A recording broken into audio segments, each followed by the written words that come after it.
the best professional wrestling discussion on the internet, World Wrestling Entertainment, TNA Wrestling, Ring of Honor, and much more.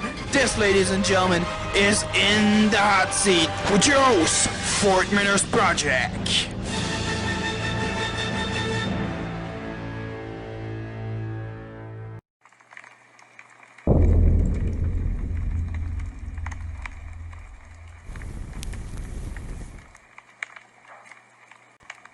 Alright, so we made it to episode number 5 for the In the Hot Seat podcast. And for this week's episode, there will be another doubleheader with Impact Wrestling for Slammiversary, and of course, the horror show at Extreme Rules, basically Extreme Rules. And with this one, we're going to start things off with what happened with Impact Wrestling on Slammiversary. I thought, honestly, it was the better show out of the whole weekend and everything, so kind of like a doubleheader for Saturday and Sunday. And well, we started things off with the open challenge. We had the Rascals and tag team action. Didn't know who it was going to be, and it was a really cool start to say the least. And where we had a really nice surprise and twist because Motor City Machine Guns, that's right, Motor City, were able to come back and everything. And looking like they didn't really miss a beat, which is really awesome to see that and everything. And to be able to move on, and not only that, looking to actually face whoever was the winner of the tag team championship match, which I will get into later on. So yeah, really cool homecoming, if you will, for the Motor City Machine Guns. And then where we had the gauntlet match for the knockouts to see who would be the number 1 contender. And we had quite a lot in this one, where we had Alicia Edwards, Jessica Havoc.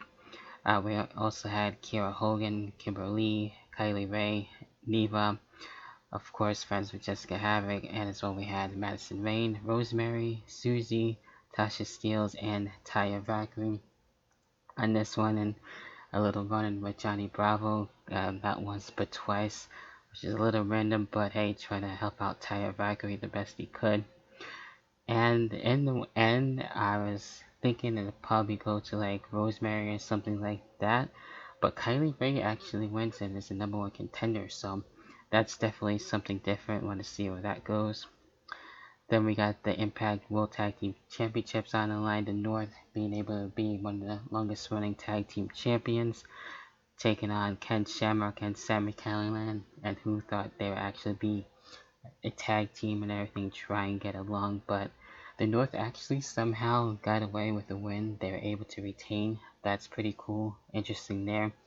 Not really too mad at that. I like the North and I like what they're doing. And I kind of almost, in a way, thought Ken Shamrock and Sami Callihan would actually get the win. But hey, the North retains and that's cool. So we'll see how Ken Shamrock and Sami Callihan, if they're still going to be remaining in the tag team or still going to feud. That remains to be seen. Then when we had the tag, from the tag team match to the X Division match, Willie Mack and Chris Bay on this one, going back and forth and everything. And actually having Chris Bay actually win and become X Division champion there. So that was pretty cool. And Chris Bay doing actually really interesting stuff lately as well. So, Johnny Swinger in a way kind of helping him out, even though he wasn't really there. So we'll see what happens with that. We also saw Heath Slater actually show up and everything, kind of reuniting with Rhino, but beforehand actually dealing with Raheem Raju there as well. So still making his rounds, and who knows where he'll show up, but I feel like he'll actually stay on Impact. Also, when we had the Knockouts Championship match, Jordynne Grace and as well Deonna Purrazzo on this one. Basically, ever since her debut, Deonna Purrazzo has been wanting to get at Jordynne Grace. They both actually went at it and everything, and where it could have been Jordynne Grace actually retaining, Deonna Purrazzo actually wins there, and that interesting twist. So, not really too mad at it, even though, yeah, it is a little early for Deonna Purrazzo actually getting the Knockouts title since she just recently re-debuted on Impact, so we'll see what happens there. Then we get into another title match, which really isn't an actual title anymore, but the TNA World Championship Old School Rules match, Moose and Tommy Dreamer on this one and everything, and Tommy Dreamer just being able to try and stop Moose, but Moose was able to come back and actually keep the TNA World title and saying that he is the real world champion and everything. So we'll see how long that lasts. And I like the new look of the TNA World title, even though it's not really the actual title anymore, and I do miss it. So there's that. And then the main event for the Impact World title, where we had Eddie Edwards, Trey, and as well Ace Austin. Also returning, Rich Strong was able to actually be there, and Eric Young, actually the mystery opponent for the match and everything. So it was supposed to be originally a Fatal 5-Way, and we're back to that. And interesting stuff there, kind of like having Mad Fulton almost, being almost somewhat reunited with Eric Young, even though they didn't really have too much of an interaction, which was kind of surprised about. So I wonder what happens now. Like maybe they'll actually do something again. Who knows? But then Eric Young, really trying to get the world title and everything, and getting into a feud basically with Strong.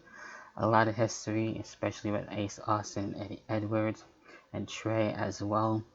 But Eddie Edwards actually comes out on top, gets the world title, long time coming, which is dope and badass there. So I'm happy about that. And in the end, right after that, after the Eddie Edwards celebration, we also had the Good Brothers, Carl Anderson and Luke Gallows, actually show up. And also right after that, before the show officially ended, EC3 is looking to be coming back, I guess, doing something different, it looks like. So we'll have to wait and see what happens with that. So ladies and gentlemen, EC3 is back. So quite a few surprises there for Slammiversary. Of course, with Eric Young, the Good Brothers, EC3, Heath Slater, and we'll see who else will show up over time. But that was Impact Wrestling Slammiversary, basically in a nutshell, and I thought it was definitely one of the better shows throughout the weekend. That's just me. What are your thoughts as well? Definitely, we'll talk about. Alright, so moving along for episode number 5 for the In the Hot Seat podcast, and for the second half where we have the horror show at Extreme Rules, and with this one where we started things off for the kickoff match, Kevin Owens and Murphy on this one going back and forth, which is cool and everything, and having Kevin Owens being standing tall and everything. So definitely a little something different. Kevin Owens working basically with the younger talent and everything. So we'll see where things will be able to go with Kevin Owens, and to see if he'll actually continue things with Seth Rollins and everything. Then we get into, of course, the main card, where we started things off with tag team action for the SmackDown Tag Team Championship match and the tables match, the New Day, and as well Cesaro and Shinsuke Nakamura on this one. And I thought this was a really cool start to open things off with the show and everything, and to see who would be the new tag team champions. And I like the spots and everything between the two teams. And with this one, especially with the ending spot with Cesaro being able to deal with that like power bomb with 2 tables to Kofi Kingston, and Cesaro and Shinsuke Nakamura are the new tag team champions. I feel like it was the right thing to be able to have that happen, and definitely well deserved for Cesaro and Shinsuke Nakamura. Maybe we'll see something different out of the New Day. Then we get into the SmackDown Women's Championship match with Nikki Cross and as well Bayley on this one. These two going at it, and I was, in a way kind of wanting to see Nikki Cross actually get the SmackDown Women's Championship, even though she was Women's Tag Team Champion with Alexa Bliss and everything. So I thought it would have been really cool to have that change up, but Bayley was able to win and keep her SmackDown Women's Championship, and to keep her long run going, and still being able to be Bayley Dostrap. So, not really too complaints there, and keeping that momentum going for Bayley and Sasha and running things. So nothing really too wrong there. Then the Raw Women's Championship match, where we have Asuka and as well as Sasha Banks. The match was going fine and everything. It was just the ending I didn't really care for, and how that happened. We had the miss with bad timing by Asuka, missing the referee, and then basically in a way having Bayley being able to grab the referee shirt and be as the referee, and actually having Sasha Banks being able to win and be the Raw Women's Champion. A SmackDown star is actually Raw Women's Champion, at least for now. So, in a way, it kind of makes me want like authority figures again, like general managers for this part and everything. So, kind of controversial win, if you want to put it this way. So, we'll see if Sasha Banks by Raw will actually still remain Raw Women's Champion. Then the next one was supposed to be the United States Championship match between Apollo Crews and MVP. Apollo Crews, still dealing with what happened with him and Bobby Lashley with their beatdown and everything. So MVP basically wins by forfeit. That was weird. We'll see what happens there. Then the eye for an eye match, Rey Mysterio and Seth Rollins. This one again, the match was fine, but in the end, didn't really care for. Of course, I was hearing that they might use like CGI and stuff like that for the eye, which we actually, at least I did anyway. If you saw a really quick glimpse at it, you can kind of see like the eye popping out and everything. So they really basically, use the barricade spots and anything that had an edge to it. They would try and poke each other's eyes out and everything. So there was a vomit alert where Seth Rollins didn't actually like the eye being poked out. He thought he would be strong enough, but hey, could have won me on the vomit alert. But the match ending, didn't really care for it. And it was really weird seeing Rey Mysterio have that, eye being like poked out basically. So you know, the match was fine, like I said, just the ending didn't really care for. And then we get into the WWE Championship match. Drew McIntyre and Dolph Ziggler. For a while, we didn't know what the stipulation was going to be until the actual match was about to happen, and Dolph Ziggler announcing that it'd be Extreme Rules. But there's a but with this one, and it's only Extreme Rules for Dolph Ziggler. So basically, normal rules for Drew McIntyre, trying not to get disqualified. Of course, Drew, getting frustrated with that, and Dolph Ziggler using either the tables or the chairs or anything else he could take advantage of, and still didn't get things done. And with the crazy sick Claymore in the end, Drew McIntyre retains the championship, so that's cool. I want to see that going and continuing for Drew McIntyre. I've been liking him as champion. And of course, we got the ever so loving, and did somebody say swamp? That's right. With the swamp match, I didn't think a swamp fight would actually happen, and especially with me dealing with Kaw and everything, and being able to have a gimmick as a swamp monster.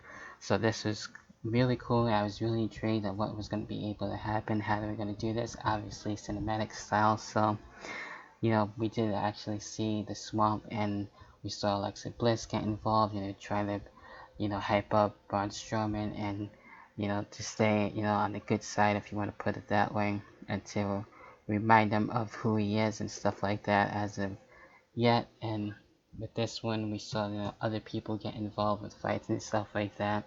Of course, Bray, just tying up Braun Strowman on this one. I really wish at this point Luke Harper and Eric Rowan were still in WWE. This would have been perfect for them to be able to be with Bray Wyatt and everything, at least for that one time. But I know Luke Harper is with AEW, obviously, so with the Dark Order and everything.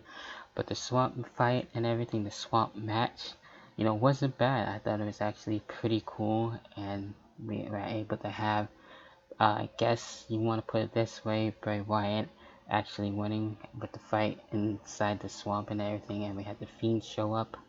So I'm sure this feud will have another match, probably at SummerSlam for the championship. So, was it for the title for this one? So, an interesting way there. So, who knows what they'll create now with these cinematic matches and everything. It doesn't have to happen every pay-per-view. It can be every once in a while, like for a big match, and it depends on how it's going to be. Like the eye for an eye one was the one I didn't really care for, but the swamp fight, the swamp match, it would be nice to see that again, something like that. And that's basically it when it comes to Extreme Rules. So this is episode number 5 of the In the Hot Seat podcast, and still going on pretty damn strong as well. So, we'll see what happens with SummerSlam being at the Performance Center, unfortunately, and we'll see what kind of matches and stuff that would be planned for that and everything else. So, overall, Extreme Rules was okay. I thought Slammiversary was better, like I said. So, those are my thoughts. What are yours? We'll talk about that as well on YouTube. Well, after that YouTube video is out, and talk about it in the comment section. And for Twitter, of course, leave me a tweet for @InTheHotSeat89. We'll talk about it there too as well. And what you like, what you didn't like, all that good stuff. And until then, hopefully you guys have enjoyed your weekend and all that stuff with the new upcoming week, and staying cool and staying safe and everything else. And I think once things progress, there will be some future non-wrestling related In the Hot Seat podcast episodes. There's stuff that I also want to talk about, maybe something on the Jurassic Park movies and things like that, maybe some games, switch it up, probably like around after SummerSlam time, and do something different, and hopefully get guests on here soon. So if you want to be a guest on here, be sure to DM me, let me know, and I'll make that happen. So with that being said, stay safe out there.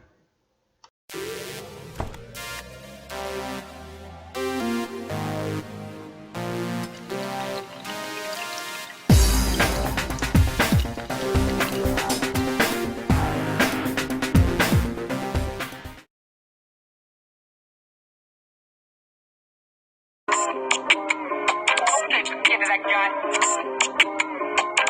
Tryna go diamond. Okay, forget it, I got it. Okay, forget it, I got it. You kids ain't really about it. I say posh, I'm tryna go diamond. Okay, forget it, I got it.